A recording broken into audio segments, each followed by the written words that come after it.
Hey guys, so what we're going to do today is we're going to practice some tables. So before you all left, we started on some really basic table stuff, and so we're just going to take what we learned and apply it, and we're going to even do some more stuff later on this week that gets a little bit deeper with tables. So what you're going to see is this is your assignment. Now, sorry for the bell.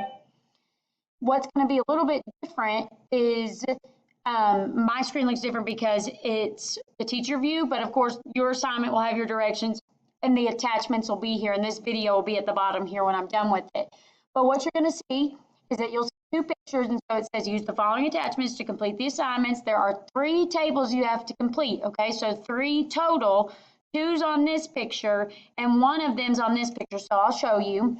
So you've got this book with the textbook. Here's 2. Here's 1.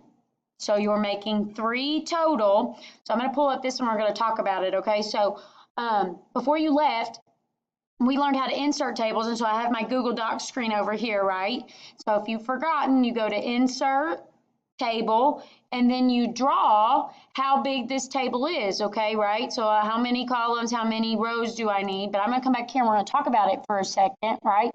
So how many columns do you see? Well, I see 1 and I see 2. So you know it's going to be 2 columns, and then all you have to do is you have to count down how many rows. 1, 2, 3, 4, 5, 6, 7, 8, 9. So you know that you're going to make a 2, and I'm going to draw 2 by 9. And then you're going to see something like this, and then all you have to do is, right, you know how to center things, right? I would center it. I would type poem. I see that it's bold, and I'm going to bold it.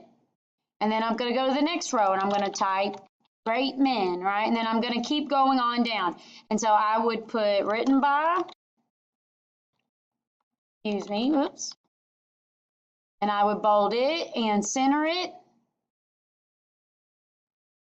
And then I would type the rest of it. Now, the one thing that I didn't show you, sorry for the bell, is what I would probably do first before you even make it is I would do the titles first. So before I even start the table, I'd center it. I'd do poems to improve our lives. I would bold it, press enter a couple of times, and then I would go to insert table 2 by 9. Okay, so you're going to do that for both of these. Remember, you'll count columns, you'll count rows, you'll come on and you'll do this one. Pretty simple. Now remember, the key part of all of this is on your side. You're going to click View Assignment, Add or Create, Google Doc, and you're going to make it inside of it. So please let me know if you need anything. I think that should be pretty straightforward, though. Today should be fairly simple. So I'm going to have 3 tables on this document before I turn it in. Send me a message on Remind, send me a message on Google Classroom if you have any questions.